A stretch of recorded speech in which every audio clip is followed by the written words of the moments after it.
Have you ever had those days where your body was so physically tired, but due to the fact that you were stressed about a multitude of different things, you were unable to fall asleep? Now, I know how frustrating this is, and I can assume that you know how frustrating it is as well. However, can you imagine how frustrating it would be to have the exact opposite?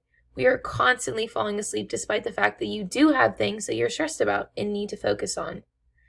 Good afternoon, my name is Gretchen Koken, and today I'll be talking about the concept of narcolepsy, which is a sleeping disorder. Now, I wanted to start with a quote by Flygare, who was a renowned author who had wrote about her experience with narcolepsy, and this was one of the most profound quotes found from the book. It states, "I've heard that sometimes a version of you must die before another more enlightened version can be born. I think that's true after watching the corpse of myself walking around." Now, I think this is an important quote to highlight due to the fact that it shows how miserable it actually is for those suffering with narcolepsy, and the common misconception that having a sleeping disorder isn't that bad of a thing. But as you can see here, these individuals have no control on what is going on in their life, and it is almost as if they are watching themselves live throughout every single day. Now, in order to understand this a little bit more, I want to highlight a little bit of the importance of sleep. So the importance of sleep is to help maintain pathways throughout the brain in order to help learn and create new memories, as well as aid concentration and reaction time. So this picture I have right here is an example of circadian rhythm in melatonin. And in this, the circadian sleep, it shows the wake rhythm disturbances in end-stage renal disease. So as you can see here, the sunlight is going through the eyeball and then into the brain, which is then transferred into the pineal gland, which is a gland that helps an individual sleep and get through the 5 stages of sleep throughout the night, which is something I will cover a little bit later. But as you can see here, your brain is working in constant pathways in order to get through to the rest of the body and help your body relax and then be able to get through the whole entire day. So now that we understand a little bit about the importance of sleep, it's important to understand the whole premise of this presentation. So what is narcolepsy? Narcolepsy is attacks of irresistible sleepiness. It is actually the most common sleeping disorder, occurring in about 1 out of every 2,000 people, which is roughly 25%, which is actually pretty common for a disorder. And out of those 25%, 1 out of 10 of those have sleep apnea, according to Matson in the McGill's Medical Guide. So one of the most important things to understand is that the common misconception that it matters how much you sleep at night does not revolve around this sleeping disorder.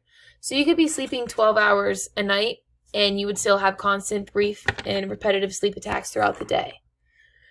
So this is unavoidable, no matter how much one tries to ignore it, how inappropriate it may be, or how inconvenient it may be. So as you can see right here, this is a picture of an individual falling asleep in their cereal.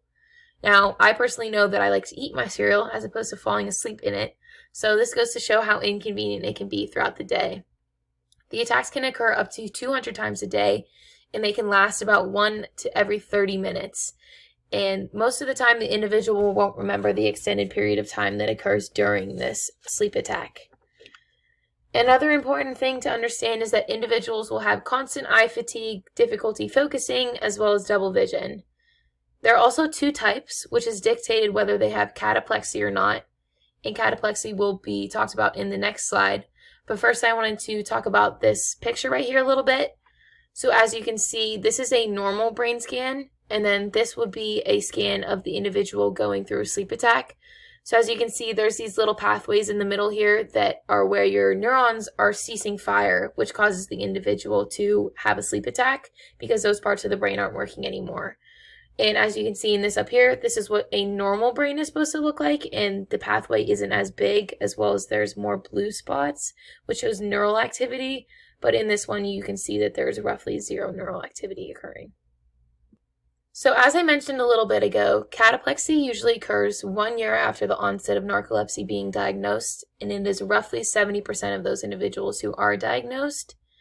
It is a sudden loss of muscle tone that causes an individual to collapse. So essentially, it's what causes an individual to faint if they were to be suffering from narcolepsy as well. So as you can see in this picture right here, it's triggered by strong emotions. These emotions can be very enjoyable feelings, or they can also be very negative emotions, such as anger that is shown right here. Individuals can remain conscious, able to think, hear, and see, but oftentimes they will become unconscious and faint. But during that unconscious period, they will also have times where they are dreaming, which is something I will talk a little bit more about in the next slide.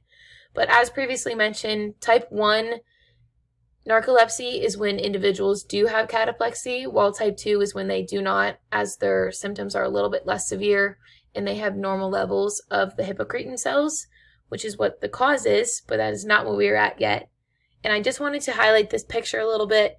This is another example of the brain during the occurrence of cataplexy as opposed to a sleep attack. So this is kind of showing where it starts and then where it goes throughout the rest of the brain. So as you can see, it's starting right here, moving to a different part of the brain, which essentially then moves to the muscle, which causes the muscle to then collapse and inhibits it from working, which causes the individual to faint. So as you can see right here, the individual is awake during these times and there's a lot of neural activity. And then once cataplexy hits, the individual's brain ceases fire and the individual will collapse on the floor or wherever it is that they are. It does not matter. Obviously, the individual does not have control over it. So along with cataplexy and the sleep attacks, I wanted to highlight two other symptoms that are most common throughout narcolepsy, which would be sleep paralysis, which is where your mind is awake but your muscles refuse to move. So this is different than cataplexy. You're not fainting. It's just the fact that you can't talk or move your muscles, but you can see, hear, and experience everything else normally. And then there's also hypnagogike hallucinations, which are dreams that intrude into the waking state. They're often very realistic and violent, and they will happen at the beginning of sleep episodes. And they are usually visually or auditory. So as you can see right here, it's a little bit of auditory. She's seeing things around her, hearing people talking to her perhaps. And then this shows the visual aspect, which I show this sleep demon because it is a common occurrence for those suffering from the hallucinations to see a demon-like figure whenever they are going through them.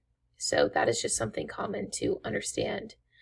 So now that we know what it is and what these individuals are going through, it's important to understand a little bit of the history, the causes, the treatment, and then the impact that it has not only on the individual, but on society. So this disorder was first recognized by Westphal and Fisher. This right here is an example of Fisher. This was over 125 years ago, so it was difficult to find a picture of Westphal, but that right there is Fisher, and they had recognized it, but they still were unsure about the history of it and what had caused it.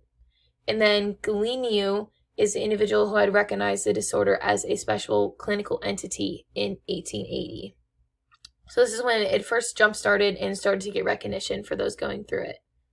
However, the first really important historical revelation had occurred in 2000 when two research groups discovered that narcolepsy was caused by a selective loss of neurons in the hypothalamus that produce the hypocretin neuropeptides, which in other words, these are orexin neurons, which I will get into in the next couple slides. But first I wanted to highlight, in case you didn't know, the hypothalamus is where hormones are released, where your body temperature is regulated, where your emotions are regulated, as well as your physiological cycles are maintained. So as you can see in this picture right here, it's just a quick example of where it is in the brain. The hypothalamus, as you can see right here, it's roughly in the center of the brain. And it's very important for a lot of things throughout our body. So orexin neurons' purpose are the purpose of being active during wakefulness. These neuropeptides stimulate target neurons to promote wakefulness in the cortex, brainstem, and hypothalamus that will produce essential neurotransmitters like dopamine that will suppress REM sleep. So these targeting neurons help sustain wakefulness throughout the day, but those with narcolepsy have an average of 90% loss of these neurons in the signaling, which causes the inconsistent activity in the wakefulness, which causes the frequent sleep lapses. So this is why the individual can't stay awake during the day, despite the fact that they might want to. So as you can see right here, in the previous picture I showed you where the hypothalamus is, which was roughly in the center of the brain. And as you can see, the orexin neurons, where they're coming from, is in the hypothalamus and then goes throughout the rest of the brain. As you can see, the transmitters that are being projected off of it go throughout the rest of the brain that promotes arousal as well as wakefulness. And then this picture right here is just a more close-up version of the orexin neurons, where they are coming from and how they're distributed throughout the rest of the brain. So the brain regions are throughout the rest of the brain, the amygdala, other parts of the brain, and then it's released into the rest of your body. So investigators are working to clarify the pathological process that destroys these neurons because they want to either try to cure or prevent its occurrence. But due to the fact that narcolepsy is a relatively new topic, we don't have much information regarding it. However, we do know that these neurons help increase activity in brain regions that suppress sleep, and more specifically suppress REM sleep, which is where memory consolidation occurs most. REM sleep occurs roughly 90 minutes after an individual will fall asleep. It's where your eyes will start to move rapidly, your brain activity increases, faster breathing, as well as a heart rate increase. So as you can see right here, this is an example of your body and your brain activity throughout it. So as you can see, when you're first falling asleep, your brain activity is still roughly pretty active for the most part until you get into stage 4 sleep, which is where you're in a very deep sleep, and oftentimes it's very hard for an individual to wake up or have someone else wake them up. So as you can see, REM sleep is pretty much in the beginning. You're still pretty much active, and it's important to understand as well in this picture, this is the difference between brain waves.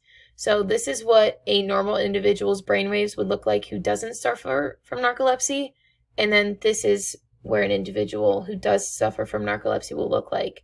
So as you can see, there's a lot more brain activity going on. There's a lot more pathways occurring, and the individual is constantly moving, as opposed to this where it's more dormant. So this is where the muscles become temporarily paralyzed with the occurrence of dreams. And you want that to happen in order to the fact so you don't hurt yourself while you're sleeping. You don't want to get up, jump, or fall or anything like that, because you obviously will hurt yourself because you're sleeping. So the reduced amount of these neurons enables elements of REM like sleep paralysis and the hallucinations to occur during wakefulness. And often these occurrences can cause depression as well as obesity in these individuals. But due to the fact that the immune system is attacking this part of your brain that produces these neurons, the individuals don't have control over it. So despite the fact that the erection neurons play a huge impact, it has also been brought to our attention that some individuals with narcolepsy have an immune system that produces antibodies against the protein TRIB2, which is produced by the same brain area that will produce the other neurons. And due to this, it is impossible to regulate your sleep cycles. So this right here is 2 structural formula examples of what TRIB2 is and what it can be seen throughout the body. This is a smaller version of the protein and how it all works together.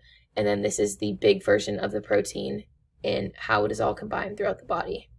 So along with these 2 examples, some other factors that will play in with narcolepsy is genetics, hormonal changes, physiological stress, as well as infection.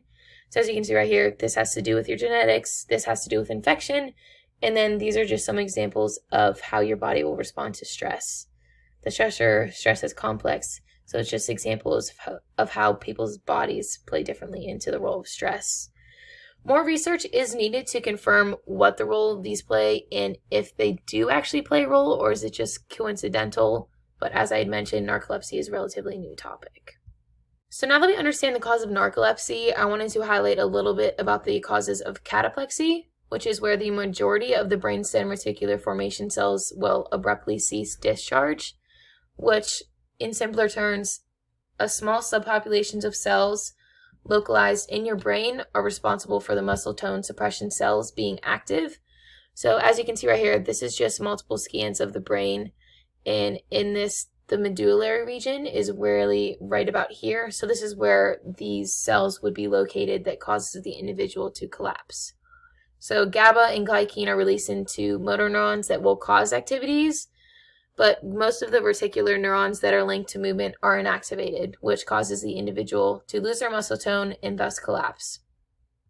So one of the most important things throughout narcolepsy is to provide treatment for these individuals due to the fact that they have relatively no control over it. So they'll begin with testing done at sleep disorder centers, and then they can either get treatment that is behavioral or pharmacological. So the behavioral treatment includes sufficient good quality sleep at night, as well as a 15 to 20 minute nap in the afternoon.